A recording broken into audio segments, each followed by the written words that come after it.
இது நான் ஃபஸ்ட்டு போட்ட வீடியோவோட தொடர்ச்சி வீடியோங்க. இது பாருங்கள். இது வந்து அவங்களோட ஒய்ஃப், இது அவங்க அம்மா கூட இருக்கிற மாதிரியான ஒரு ஃபோட்டோ. அதுக்கப்புறம் வந்தால் அவங்க பெரியாரோட இருக்கிற ஃபோட்டோ, அதெல்லாம் அங்கே இருக்குது. அதுக்கப்புறமேட்டு வந்தால் அவரோட நிறைய ஃபோட்டோஸ் அங்கே வந்து நம்ம பார்க்க முடியாத ஃபோட்டோஸ்லாம் அங்கே இருக்குதுங்க. இதெல்லாம் நம்ம பார்க்க முடியாது. இதெல்லாம் அங்கே நிறைய ஃபோட்டோஸ் இருக்குது. அவரோட நிறைய எழுத்துக்கள் அங்கே இருக்குது. அவர் அங்கே வந்து எழுத்துக்களால் நம்மளோட இருக்கிறாரு.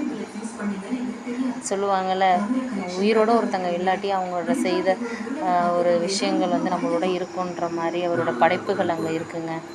ஒரு ஃபோட்டோவும் அதுக்கு ஒரு அர்த்தம் சொல்கிற மாதிரி இருக்குது. இது பாருங்கள், அழகாக இந்த இதுவுமே தேரில் அவர் இருக்கிற மாதிரியான ஒரு விஷுவல் அங்கே இருக்குது. அங்கே ஒரு சிலை இருக்குது. நல்லா நீங்கள் வியூஸ் பாருங்கள்.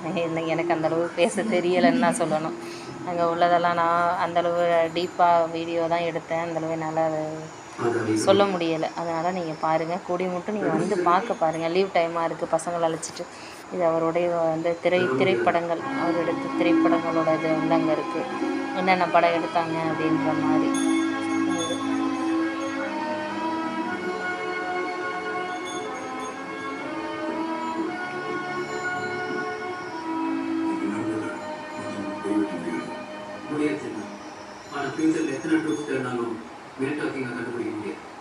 ஆனால் ஒவ்வொரு ஃபோட்டோஸும் அவ்வளோ அழகாக இருக்குங்க. நல்லா இருக்குது. நல்ல ஒரு சூப்பராக இருக்குது. என்னால் முடிஞ்ச அளவு உங்களுக்கு எவ்வளோ நல்லா கொடுக்க முடியுமோ அந்தளவு நான் வந்து வீடியோ போட்டிருக்கேன். பார்த்துட்டு வந்து பிடிச்சிருந்ததுன்னா சப்ஸ்கிரைப் பண்ணுங்கள் எங்கள் சேனலை.